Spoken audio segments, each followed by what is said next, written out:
Contracts allow for agreements between parties to be legally bound, holding them accountable for what they have committed to.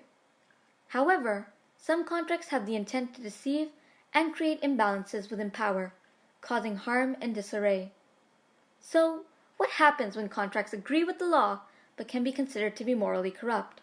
What constitutes for a morally corrupt contract, and is the law obligated to intervene in these matters, or should those who have fallen victim to these contracts be held solely responsible for their situation? It is a relief to know that when seeking support in the face of a legally corrupt contract, the law provides aid. Where the law compels parties to follow through on their agreements enlisted in contracts, it also recognizes when an injustice has been done. Unconscionability is a doctrine that allows parties to nullify contracts that are unfair towards a specific party. The unconscionability doctrine can be exercised within two circumstances. The other party intentionally added and took pleasure in adding the unequal distribution of power, and a fundamentally unjust agreement was the result of the contract. If these are the circumstances under which the contract was created, the contract can be nullified. As people, we are expected to handle all of our dealings with honesty and integrity.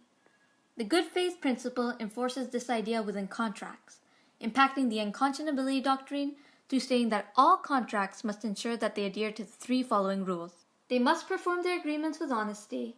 A contractual agreement must identify and aid the interests of the other parties, and a party must not undermine the interests of the other party in the partnership. Parties in agreement have the duty of honesty, a principle that was further enforced within Canada after the Bazin v. Heinrich case in 2014. The Bazin v. Heinrich case has further fortified the concept of the good faith principle within contractual law.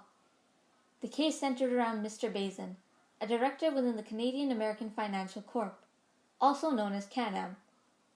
Can-Am made profit through marketing specific goods through employees like Mr. Bazin, and Mr. Bazin's employment would be renewed every 3 years unless he explicitly told the company that he would not be continuing.